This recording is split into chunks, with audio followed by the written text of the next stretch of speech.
everyone, welcome to the sociology class. So today is our part 7 of the mock that we are doing under the series of everyday mocks for sociology CUET NET 2023. In this series we are solving 20 MCQs every day. So I hope that you guys have prepared the topic that I have given on the Telegram. I am your educator Bharvi Bharadwaj, and to know the topic of the next mock, don't forget to join my Telegram channel, because everything that I provide for free or anything that is important for your exam I share on Telegram only. So let us start and see what kind of questions we are going to solve today under the topic that I have given, culture and socialization. Okay. किसी भी question में कोई doubt होता है तो मुझे Telegram पे बता देना, और पिंड कमेंट्स जो हैं प्रीवियस सारे मॉक्स के वो ज़रूर चेक करना, क्योंकि अगर कोई क्वेश्चन मुझसे गलत हो जाता है या कुछ भी उसमें मिस्टेक होती है तो वो पिंड कमेंट में आपको मिल जाएगी. ओके. और पीडीएफ जो मैं दूंगी 28 फेब को कंपाइल करके उसमें मैं ऑलरेडी एडिट कर दूंगी, तो उसमें कोई मिस्टेक नहीं होगी. So let us start and see question number 1. A process of interaction which enables us to develop the skills we need to participate in human society.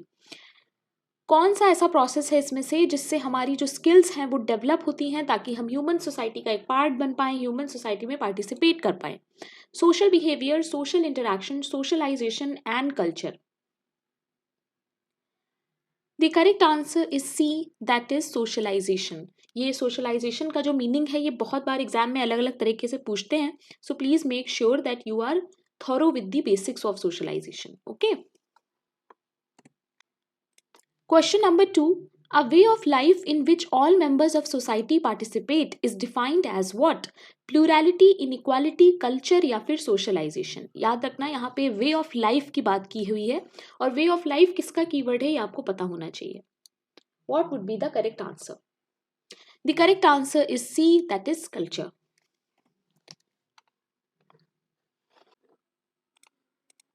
Question number 3. The most important agent of socialization in early childhood. इनमें से कौन सा agent है socialisation का जो हमारे early childhood में बहुत रोल प्ले करता है? The mass media, peer group, family या फिर pre school? Very easy question. The correct answer is C, that is family. Question number 4. Colonization is an example of what? कोलोनाइजेशन किसका example है? External changes का, acculturation का, industrialisation का या फिर वेस्टर्नाइजेशन का?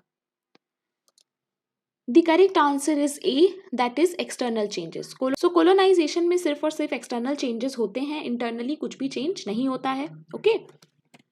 Question number 5. The process whereby the helpless infant gradually becomes a self-aware, knowledgeable person skilled in the ways of culture into which she is born. ये question बहुत बार repeat हुआ है, that's why मैंने इसको यहाँ पर add किया है. Social group, socialization, culture, institution. एक प्रोसेस जिससे कि इन्फेंट जो है वो एक सोसाइटी का मेंबर बनता है, अपने बारे में जानता है, नॉलेज होती है उसको दूसरों के बारे में, कल्चर के बारे में. इस प्रोसेस को हम क्या कहते हैं?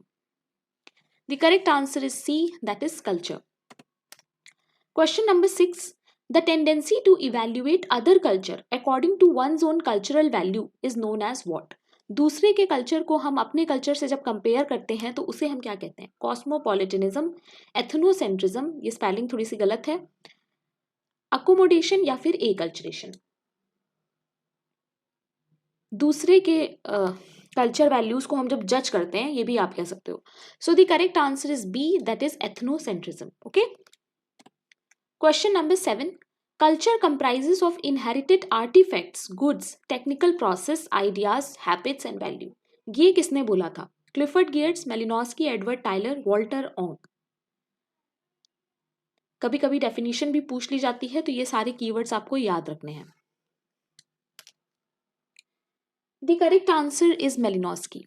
Okay, very famous definition of Malinowski. Question number 8. A way of thinking, feeling and believing is known as what? Sociological imagination, social interaction, social sanction या फिर कल्चर? देखो इस तरह के क्वेश्चन काफी कंफ्यूज कर देते हैं. ठीक है, तो याद रखना कि सोशोलॉजी में थिंकिंग, फीलिंग और बिलीविंग जो होती है वो हमारा कहलाता है डी, यानी कि कल्चर. ठीक है. Question number 9. Oral culture tradition क्या होता है? Transmission of culture through writing, transmission of culture through speech, transmission of culture through art या फिर transmission of culture through craft? The correct answer is B, that is through speech. जब culture transfer होता है तो उसे हम क्या कहते हैं? Oral cultural tradition. Okay. Question number 10, when a person travels to a foreign land he she experiences what? जब कोई इंसान फॉरेन लैंड में ट्रांसफर करता है, बाहर जाता है, तो उसे क्या एक्सपीरियंस करना पड़ता है? Cultural monotony, cultural absence, cultural diversity या फिर cultural joy? Very easy question. The correct answer is C, that is cultural absence या फिर कल्चर एब्सेंस। मतलब आपका जो कल्चर है वो आपको वहां पे दिखाई नहीं देगा, तो हो जाएगा culture absence. Okay. Question number 11, the propensity to assess other culture in light of one's own culture. अब देखो इस क्वेश्चन को फिर अलग तरह से पूछा गया है। कॉस्मोपॉलिटनिज्म, अकोमोडेशन, अकल्चरेशन या फिर ethnocentrism? Again the answer would be D, that is ethnocentrism.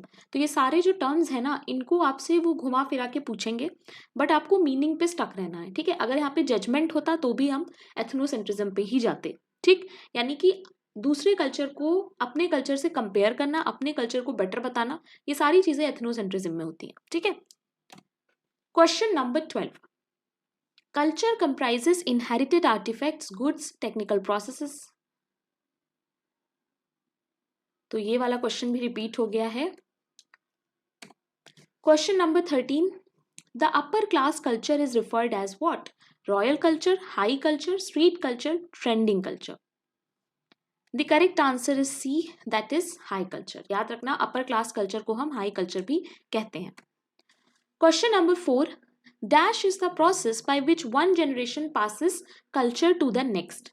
एक प्रोसेस है जिससे कि एक जनरेशन का जो कल्चर है वो दूसरे जनरेशन में जाता है। Culture tradition, cultural transfer, cultural reproduction या फिर cultural reciprocation? The correct answer is a, that is cultural tradition. Question number 15, sociology's recent emphasis on understanding the role of culture in daily life is known as what? यानी अगर आप daily life के culture को study कर रहे हो, ठीक है, उस पर ज्यादा फोकस कर रहे हो, उसे समझने की कोशिश कर रहे हो, तो ये क्या होगा? Cultural accidence, cultural gravity, cultural turn या फिर cultural consequence? The correct answer is C, that is cultural turn. Okay, ये एक न्यू वर्ड है, न्यू टर्म है, तो प्लीज इसको याद रखना। Question number 16, one of the following is not the characteristic of the culture. इसमें से कौन सा कल्चर की कैरेक्टरिस्टिक नहीं है? ठीक है, तो नॉट को फोकस करना। It preserves feature of the past, it discards what is socially condemned, it is found both in animal and the human society, it is found only in human society?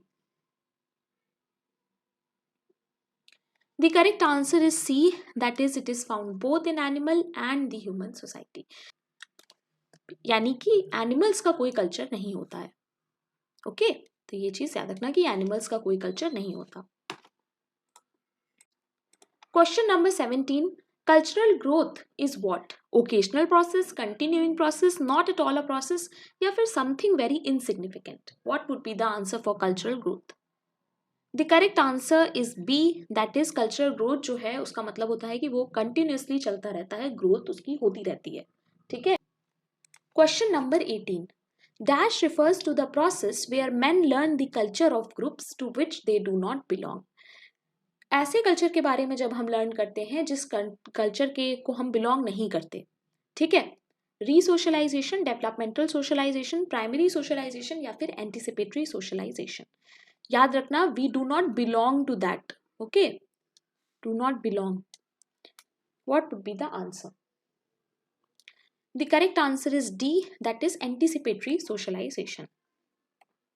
Question number 19, dash is the process where is the striping away of learned patterns and substitution of new ones for them?